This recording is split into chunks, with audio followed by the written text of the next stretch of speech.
To understand the mind of the Muhammadan suicide bomber, one has to study the Quran and Ahadith that are actually the sources of this satanic method of terror.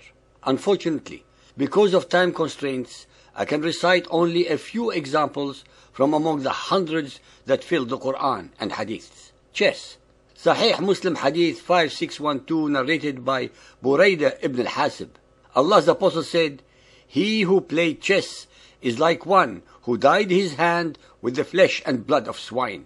Singing and musical instruments. Ahmad, al-Bukhari and Muslim record that Aisha said, Abu Bakr entered upon us on the day of Eid, and there were some slave girls who were singing. Abu Bakr shouted, "Slaves of Allah, you play the pipes of the Satan." He said it 3 times. Sahih Bukhari Hadith 7.494b, narrated by Abu Amir, that he heard the Prophet saying, "From among my followers there will be some people who will consider illegal sexual intercourse, the wearing of silk, the drinking of alcoholic drinks, and the use of musical instruments as lawful. And Allah will transform the rest of them into monkeys and pigs, and they will remain so till the day of resurrection." Bells. Sahih Muslim Hadith 5279, narrated by Abu Huraira. Allah's Messenger said, "The bell is the musical instrument of the Satan." Sahih al-Bukhari Hadith 4.438, narrated by Aisha. Al-Harith bin Hisham asked the Prophet, "How does the divine inspiration come to you?" He replied, "In all these ways. The angel sometimes comes to me with a voice which resembles the sound of a ringing bell. And when this state abandons me, I remember what the angel has said, and this type of divine inspiration is the hardest one on me. And the angel sometimes comes to me in the shape of a man and talks to me, and I understand and remember what he says. If bells are the musical instruments of Satan, and Muhammad asserts that he received his revelations and inspirations by a voice resembling the ringing of bells, then it must have been Satan and not Gabriel who was revealing to him the verses of the Quran. This can explain very clearly all the anomalies, inconsistencies, and abnormalities of the Quran vis-à-vis the biblical originals. Wine and intoxicants. Al-Baqarah 2.219. They asked thee concerning wine, khamr, and gambling, maisir. Say, in them is great sin and some benefit for men, but the sin is greater than the benefit. Al-Ma'idah 5.90. O ye who believe, intoxicants and gamblings are an abomination of Satan's handiwork. Eschew such abomination that you may prosper. Sahih Bukhari 7.481, narrated by Ibn Umar. Allah's Apostle said, "Whoever drinks alcoholic drinks, khamr, in this world and does not repent before dying will be deprived of it in the hereafter." Muhammad makes it very clear that the subject of wine, khamr, that he is referring to is the same on earth as it is in the hereafter. Hence, it has to be the exact same intoxicating wine, especially since he did not specify that it is not. Gambling. Al-Ma'idah 5.90. O ye who believe, intoxicants and gamblings are an abomination of Satan's handiwork. Sunan Abu Dawood 2573, narrated by Abu Huraira. The Prophet said, "If one enters a horse with 2 others, when he is not certain that it cannot be beaten, it is not gambling. But when one enters a horse with 2 others, when he is certain it cannot be beaten, it is gambling." Gold. Al-Hajj 22:23. Allah will admit those who believe and work righteous deeds to gardens beneath which rivers flow. They shall be adorned therein with bracelets of gold and pearls, and their garments there will be of silk. Sahih al-Bukhari Hadith 7.728, narrated by Hudayfa. The Prophet forbade us to drink out of gold and silver vessels or eat in it, and also forbade us the wearing of silk or sitting on it. Sahih Muslim Hadith 5176, narrated by Ali ibn Abu Talib. Allah's Messenger forbade wearing of silk and yellow clothes and the gold ring. Sunan Abu Dawood 4224, narrated by Abu Huraira. The Prophet said, "If anyone wants to put a ring of fire on one he loves, let him put a gold ring on him.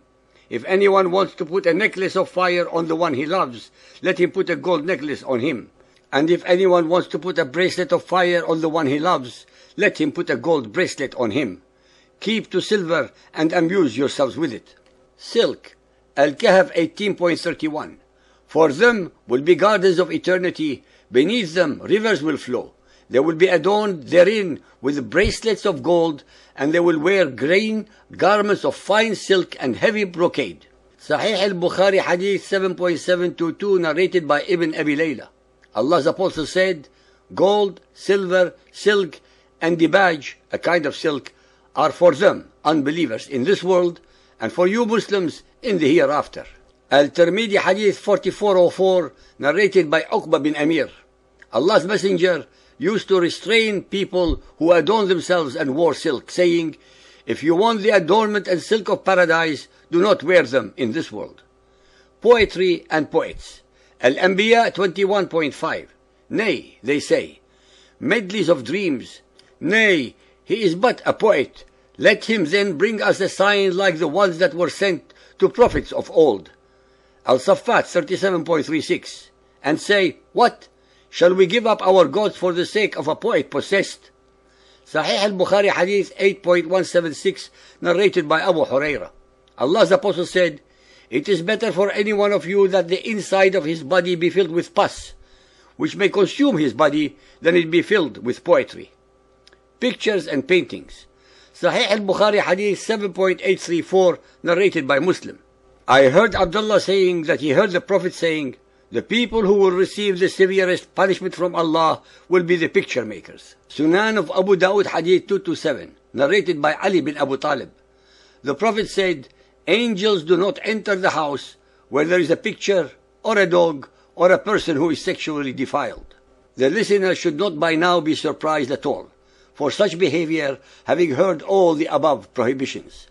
Muhammad mandated these onerous and unwarranted prohibitions only while his followers are alive.